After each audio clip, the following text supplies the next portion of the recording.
Assalamualaikum warahmatullahi wabarakatuh. Perkenalkan, nama saya Astrid Laili Amalia. Saya dari kelas 13 Kimia Analis 2, nomor absen 6. Di sini saya akan menjelaskan tentang analisis air tercemar.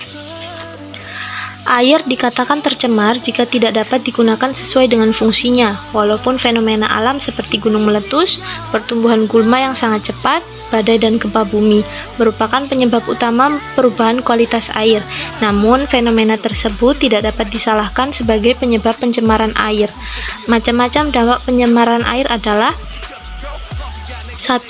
Binatang-binatang yang ada di air dapat mati. 2. Terganggunya kehidupan binatang dan tumbuhan. 3. Menurunnya jumlah oksigen. 4. Meningkatnya kecepatan reaksi kimia. 5. Produktivitas tumbuhan terganggu. Dan 6. Terganggunya kesuburan tanah. Lalu ada sifat air. Sifat air yang pertama adalah dapat berubah wujud. Ketika air dipanaskan dalam suhu tertentu dalam jangkauan waktu tertentu, bisa berubah menjadi uap.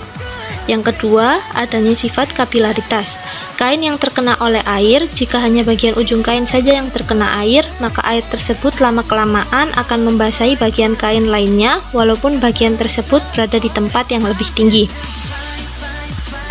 3. Mengalir dari tempat tinggi ke tempat rendah. Air di area air terjun akan mengalir dari ketinggian tertentu yang jauh dan akan menuju ke tempat yang lebih rendah. 4. Memiliki permukaan yang tenang atau datar.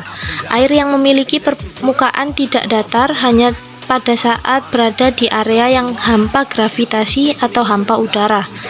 5. Meresap melalui celah-celah. Molekul yang dimiliki oleh air dengan ukuran kecil bisa lebih mudah meresap ke tempat yang memiliki lubang kecil dengan lubang yang lebih besar daripada molekul yang dimiliki oleh air itu sendiri. Lalu selanjutnya, air memiliki massa 2 buah ember, di mana satu ember akan kita isi dengan air dalam ukuran tertentu dan satu ember lagi akan kita biarkan kosong. Ketika kita mengangkat 2 buah ember tersebut secara bersamaan, maka ember yang terisi air akan memiliki kondisi lebih berat.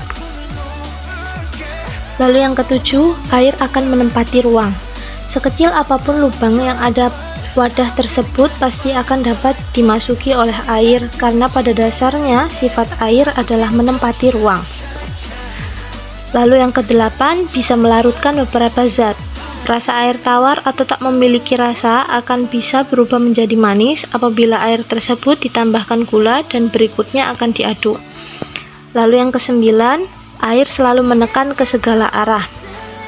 Ketika air ditumpahkan ke atas permukaan yang datar, maka air tersebut akan menyebar ke segala penjuru.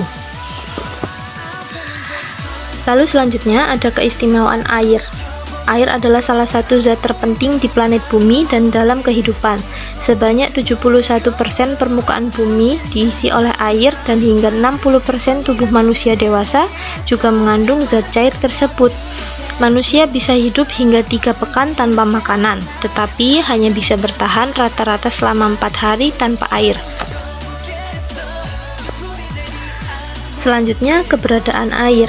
Keberadaan air di bumi merupakan suatu proses alam yang berlanjut dan berputar, sehingga merupakan suatu siklus atau daur ulang yang lebih dikenal dengan siklus hidrologi.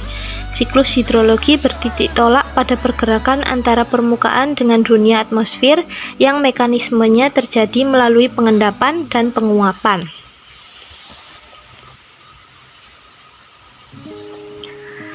Lalu ada sumber air.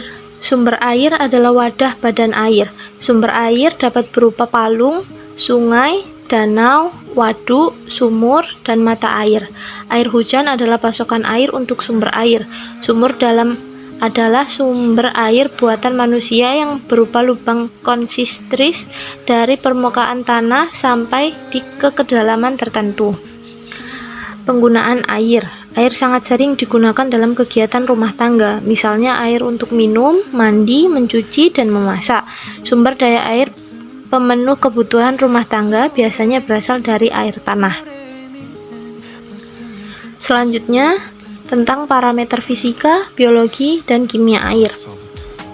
Untuk parameter fisika, meliputi kandungan partikel pada zat padat, terlarut, kekeruhan warna, bau, suhu, dan pH air. Air normal yang dapat dikonsumsi memiliki sifat tidak berbau, tidak berwarna, dan tidak berasa. Air normal memiliki pH sekitar 6,5 sampai 7,5. Lalu untuk parameter biologi, digunakan untuk mengetahui jenis dan jumlah mikroorganisme air yang dapat menyebabkan penyakit.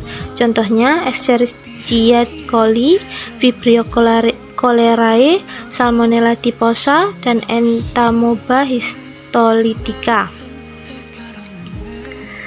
Lalu yang terakhir adalah parameter kimia, meliputi karbon dioksida, pH, alkalinitas, fosfor, dan kadang aktivitas berat menggunakan bahan kimia yang menyebabkan pencemaran air.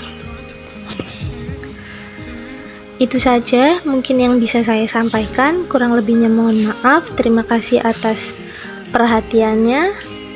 Assalamualaikum warahmatullahi wabarakatuh.